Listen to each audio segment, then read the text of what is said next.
these words from Admiral Lindbergh. When you love someone, you do not love them all the time in exactly the same way, from moment to moment. It is an impossibility. It is even a lie to pretend to. And yet this is exactly what most of us demand. We have so little faith in the ebb and flow of life, of love, of relationships. We leap at the flow of the tide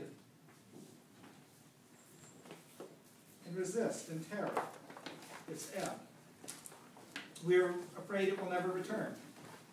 We insist on permanency, on duration, on continuity, when the only continuity possible in life, as and in love, is in growth, in fluidity, in freedom, in the sense that the dancers are free, barely touching at times as they pass, but partners in the same pattern. The only real security is not in owning or possessing, not in demanding or expecting, not in hoping, even that. Security in a relationship lies neither in looking back at what was in nostalgia, nor forward to what might be in dread or anticipation, but living in the present relationship, accepting it as it is now. Relationships must be like islands. One must accept them for what they are here and now, within their limits. Islands, surrounded and interrupted by the sea, and continually visited and abandoned by the tides. And now Lisa and Austin will read the vows they have written to each other.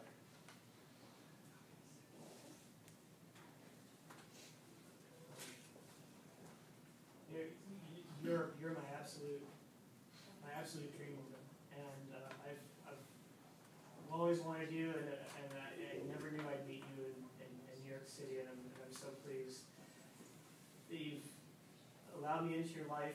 You've been like a sunbeam into my dark little storeroom. You've illuminated everything and made my life sparkle, and it's not that you've come through the door, it's that you've pulled off my roof and you've dissolved all four of my walls, and you've opened me to the world, to your experience. You've opened me to myself. You've opened me to this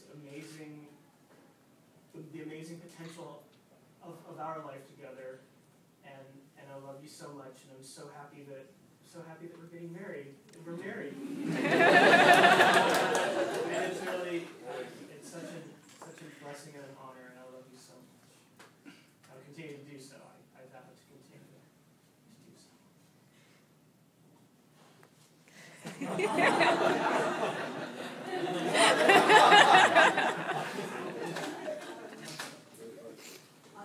I'll explain something to you. I've had to wear glasses since I was 9 years old. I am so nearsighted that if I don't wear my contact lenses and my glasses, I can walk into walls and I can't see them. And I think that this myopia extends to relationships. And maybe that's the reason it took me such a long time to really see you. I saw you in church, and I saw that you were handsome and helpful and strong and young. It took me a very long time, much, much longer, to see your kind spirit and your pure heart and your wicked sense of humor. And it took some help. We got some help from Leonore, who helped get us started, and your own persistence, which I thank you for every day of my life. And I guess I'll, for lack of a better word, I'll call it God, that my eyes finally opened. And I saw you. And I saw our potential as partners. And now when I look at you, and I see you in our home, and working on your music, and I see you with Earl and Riggio, and I see how you look at me, I see my husband. And I love you, and I want to keep on looking at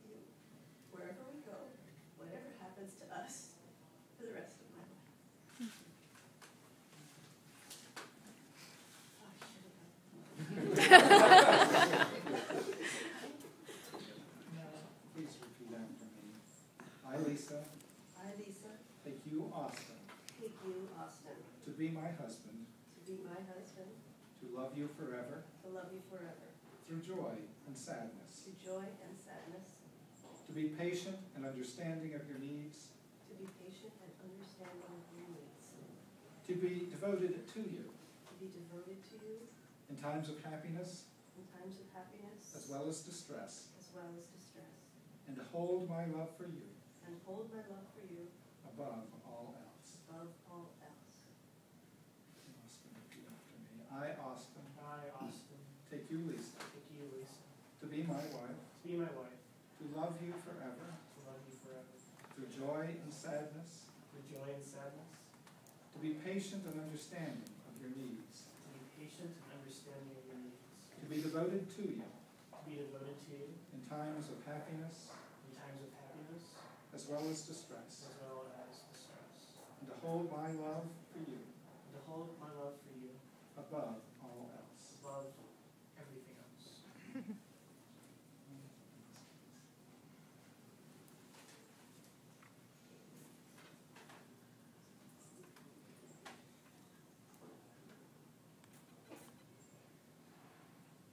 May these rings be forever the symbol of the unbroken circle of love. Love freely given has no giver and no receiver, for each is the giver and each is the receiver. And may these rings remind you always of the vows you have taken here today. Austin, will you take your ring to Lisa? And placing it on her finger, hold it there. Repeat after me. With this ring, With this ring, I do wed you, I do wed you, and pledge you my faithful love. and pledge you my faithful love. And Lisa, will you take your ring for Austin? Place it on his finger and holding it there, repeat after me. With this ring, With this ring, I do wed you, I do wed you, and pledge you my faithful love. and pledge you my faithful love.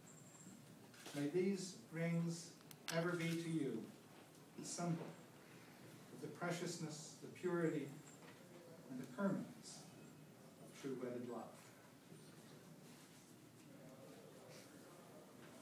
May the meaning of this hour be fulfilled through all the days and years to come. May the love of this man and this woman, their unity of spirit, grow deeper and stronger in the uncertainties and changes of the life they share. May they be comfort and joy, counsel and strength to each other. Loving each other, may they love humankind, trusting each other. May they learn to trust life. May their love reach out to the love and service of all, that their lives may bless all whose lives they touch. For as much as you, Lisa, and you, Austin, have consented together in wedlock and have witnessed the same before this company, and have engaged and pledged yourselves to each other, and have declared the same by the exchange of rings and the joining of hands, I do now pronounce that you are husband and wife.